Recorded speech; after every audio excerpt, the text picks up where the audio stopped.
September 16, 1982, State Visit Philippines, President Reagan and President Marcos remarks at arrival ceremony on South Lawn, courtesy to Ronald Reagan Presidential Library.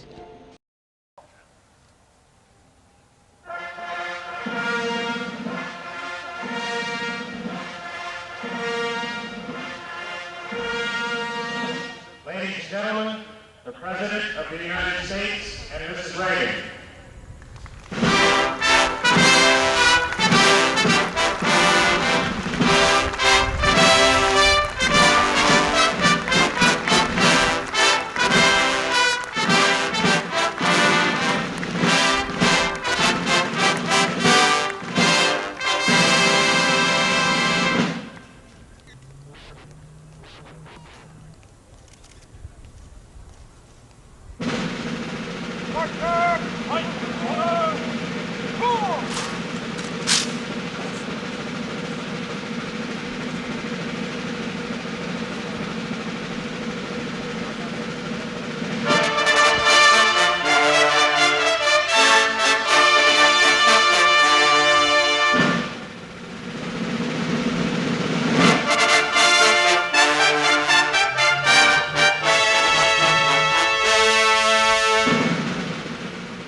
Ladies and gentlemen, the national anthems of the Republic of the Philippines and the United States of America.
President, this concludes the honors.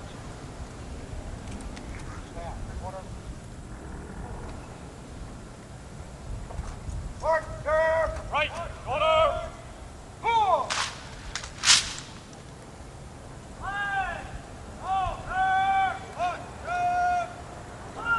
Out. Order.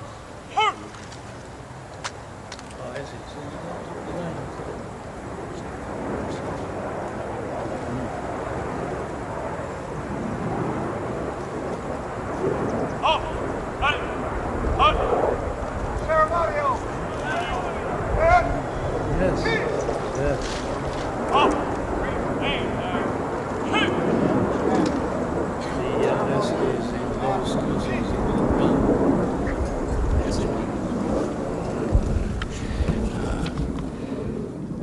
Mr. President, Mrs. Marcos, it gives me special pleasure to welcome you to the United States. Mrs. Reagan and I have been long looking forward to returning the hospitality you showed us on our 1969 visit to your country. Our two peoples enjoy a close friendship, one forged in shared history and common ideals.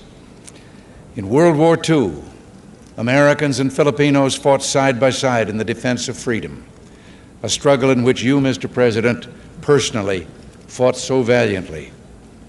The values for which we struggled, independence, liberty, democracy, justice, equality, are engraved in our constitutions and embodied in our people's aspirations. Today, our ties remain strong, benefiting each of us over the full range of our relations. Politically, we tend to view many world issues the same general way. Yours, Mr. President, is a respected voice for reason and moderation in international forums. The Philippines, with its ASEAN partners, has taken the lead in search for self-determination for the people of Kampuchea. In that vein, let me also pay tribute to you and Mrs. Marcos' personal leadership and commitment to the care of refugees in Southeast Asia. Under your direct sponsorship, the Philippines Refugee Processing Center has become a model of its kind in encouraging the development of self-sufficiency and the restoration of human dignity. The Philippines and you, Mr. President, play an important role in addressing the problems of economic development in the world.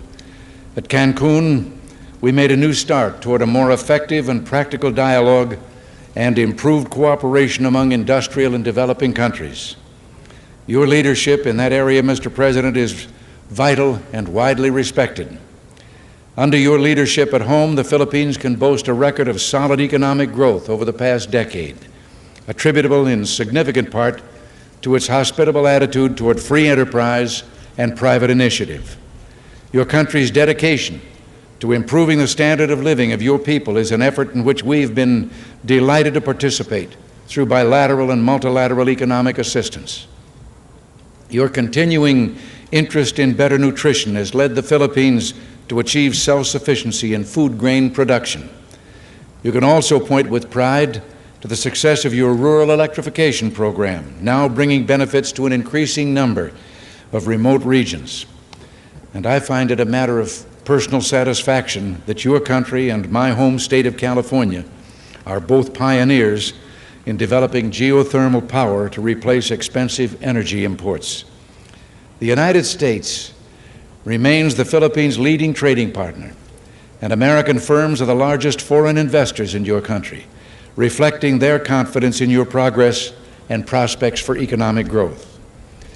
We have welcomed the growing two-way trade between our nations and have been pleased that we've been able to keep our markets for the products of your growing manufacturing and industrial sector the most open of any country in the industrialized world. America considers itself especially fortunate to have nearly 1 million persons of Filipino heritage now residing in our country.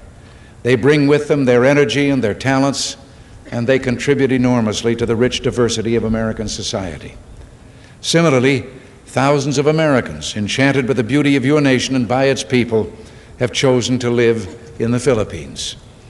Our security relationship is an essential element in maintaining peace in the region and is so recognized.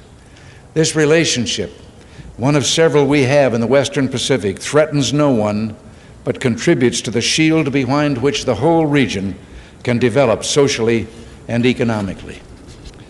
Mr. President, under your leadership, the Philippines stands as a recognized force for peace and security in Southeast Asia through its bilateral efforts and through its role in ASEAN, which is the focus of our regional policies in Southeast Asia. Mr. President, Mrs. Marcos, the United States deeply values its close friendship and alliance with the Philippines. We seek to use this visit to further strengthen our ties with your country. Nancy and I are personally delighted that you're here, and we say welcome to the United States, welcome to our national home.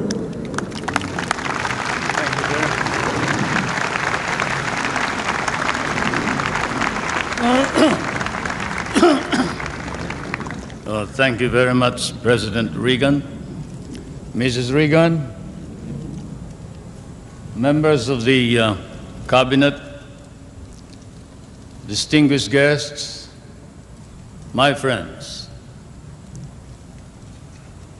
On behalf of the 50 million people of the Philippines, Mrs. Marcos and I express our gratitude for your warm welcome to Washington and to the United States of America. This great and beautiful city, that is one of the few cities that was built as the capital for a great nation, is indeed, as has been written, the key to knowing the secret of America. And this house of the American people, an American frontier that never vanishes. Your beautiful city with its grand memorials, its monuments, its walks, is indeed a city that memorializes the great achievements of your people for the past 2 centuries. But more than that, it keeps offering to the enterprising and the talented, the courageous and the strong, the rewards of effort and of initiative. At the same time, as I stand here on American soil, I realize that I stand on what may be the center of the government of the United States of America, here where, as I have often stated, the future is being born. The future is being born depending upon the man who is in the White House. And the man who is in the White House today certainly is creating a new future for our world.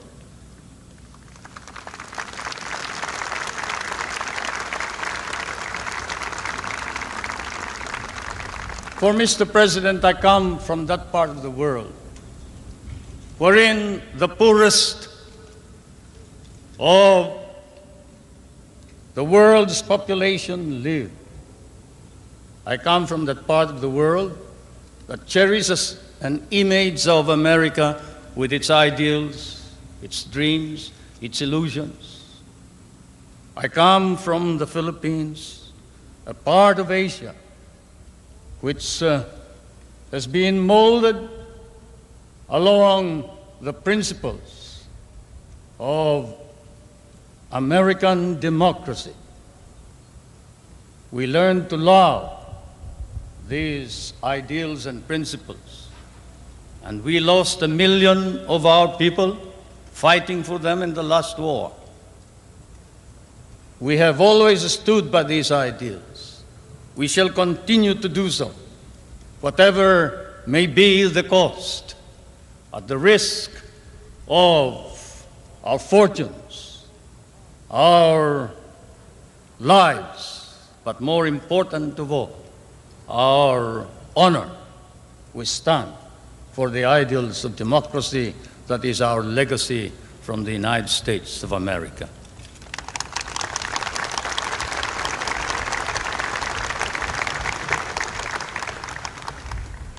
I did not come to burden you further with additional problems, Mr. President. For I know that, as I have said in many a speech before my own people and before the world, fate and destiny has decreed that the United States of America be the trustee of modern civilization against the threat of a possible second dark ages. And America cannot fail.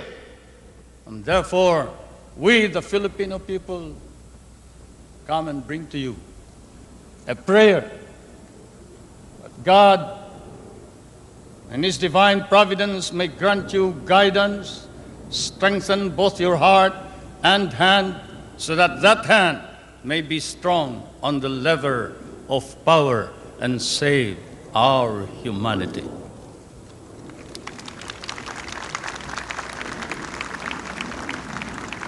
If America fails, then the world is lost. And thus, Mr. President, I can assure you that throughout all of Asia, there is nothing but a reservoir of goodwill for you, the American people, and the United States of America. Once again, may I say thank you for your warm welcome and your hospitality, which I know we will never be able to reciprocate.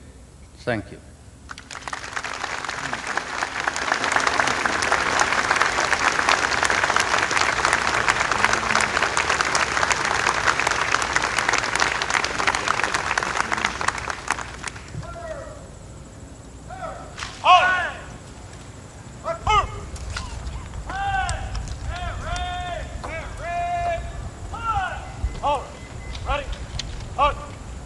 Thank you. Well, should I thank you?